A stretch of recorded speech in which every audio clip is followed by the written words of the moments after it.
திருச்சிற்றம்பலம். மாணிக்கவாசக பெருமான் அருளிச் செய்த 8ஆம் திருமுறை திருவெம்பாவை. அன்னே இவையும் சிலவோ பலகமரர் உன்னக்கு அறியான் ஒருவன் இருந்தீரான். அன்னே இவையும் சிலவோ பலகமரர் உன்னக்கு அறியான் ஒருவன் இருந்தீரான்.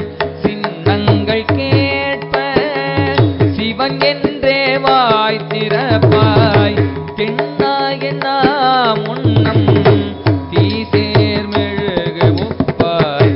சின்னங்கள் கேட்ப சிவன் என்றே வாய் திறப்பாய் திண்ணாய முன்னம் தீசேர் மெழுகு ஒப்பாய். இன்னான இன்னறைகள் இன்னமுதென்னெல்லோமும் சொன்னோம் கேள்வி ஓவேராய். இன்னம் துயிலுதியோ என்னானை என்னறைகள் இன்னமுதென்றெல்லோமும் சொன்னோம் கேள்வி ஓவேராய்.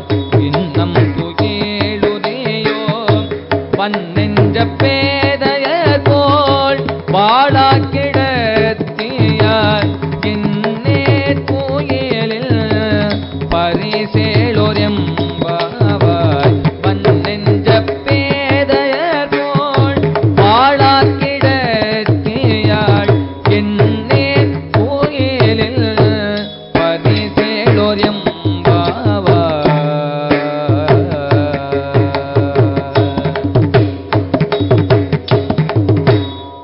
திருச்சிற்றம்பலம். திருவெம்பாவையின் 7வது பாடலுக்குரிய விளக்கம். இவ்வாறு எல்லா தோழிகளும் சேர்ந்து அடுத்த தோழியை எழுப்புவதற்காக வருகிறார்கள். அவள் இன்னும் உறங்கிக் கொண்டிருக்கிறாள். அவளை இவ்வாறு விழிக்கிறார்கள். அன்னே இவையும் சிலவோ. தாயே, அன்னையே என்றால் தாயே. அன்னை என்கிற சொல் அங்கே ஏகாரமாகிய அசையேற்று அன்னே என்றிருக்கிறது. அன்னே, தாயே, இவையும் சிலவோ. இப்படிப்பட்ட சில குணங்களும் உன்னிடத்திலே உண்டோ? பல அமரர் உன்னற்கு அறியான், பல தேவர்களும் நினைத்தற்கு அரிதாகிய பெருமான். அவன் எப்படிப்பட்டவன்? ஒருவன், ஒப்பில்லாத இறைவன். இருஞ்சீரான், பெருமைக்குரிய சீரனை உடையவன். அனாதியே மலங்களினின்றும் நீங்கிய தன்மை உடையவன். அதுதான் இருஞ்சீரான். அப்படிப்பட்ட சிவபெருமானுடைய ஆலயத்திலே சின்னங்கள் கேட்ப சிவனென்றே வாய் திறப்பாய். அப்படிப்பட்ட சிவபெருமானுடைய அந்த ஆலயத்திலே பூசை பொழுதிலே சின்னம், திருச்சின்னம் என்று ஒரு வாத்தியம் இசைப்பார்கள். அதை கேட்டு சிவனென்றே வாய் திறப்பாய். தென்னா என்னா முன்னம் தீசேர் மெழுகுப்பாய். பெருமானுடைய நாமங்களிலே ஒன்று தென்னன் என்பது. அப்படி பெருமானுடைய நாமத்தை சொல்லும் முன்னமே நீ தீசேர்ந்த மெழுகு போல குலைந்து நிற்பாய். அப்படிப்பட்ட தன்மையுடைய நீ இன்று நாங்கள் எல்லோரும் சேர்ந்து வந்து எம்பெருமானை வாழ்த்தி கொண்டிருக்கிறோம். என் ஆணை, என் அரையன், என்னுடைய அரசன், இன்னமுதன், எங்களுக்கு அமுதத்தை ஒத்த தலைவன் என்று எல்லோரும் சேர்ந்தும் வாழ்த்தி கொண்டிருக்கிறோம். தனித்தனியாகவும் வாழ்த்தி கொண்டிருக்கிறோம். இன்னமுதன் என்று எல்லோமும் சொன்னோம்கேள் வெவ்வேறாய். எல்லோமும் என்ற பொழுது சேர்ந்தும், வெவ்வேறாய் என்று சொன்னதனாலே தனித்தனியாகவும், ஆக பெருமானை தனித்தனியாகவும் அடியார்கள் வாழ்த்தி கொண்டு வருகிறார்கள்.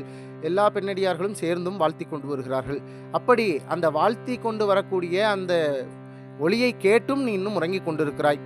எல்லோமும் சொன்னோம்கேள் வெவ்வேறாய் இன்னம் துயிலுதியோ வன்னெஞ்ச பேதையர் போல் வாளா கிடத்தியாள். இப்படி உருகாத இந்த நெஞ்சை கொண்ட பெண் போல தூங்கிக் கொண்டிருக்கிறாயே. இன்னும் இந்த தூக்கத்தின் பரிசுதான் என்னே, என்னே துயிலின் பரிசேலோர் எம்பாவா என்று அந்த தோழி கேட்கிறாள். இதை கேட்டு இந்த தோழியும் எழுந்து இவர்களோடு சேர்ந்து நீராடச் சென்றிருப்பாள் என்று கருத முடிகிறது. இவ்வாறு கருத்தமைந்த இந்த பாடலை அடிகள் பெருமான் அமைத்திருக்கிறார். திருச்சிற்றம்பலம்.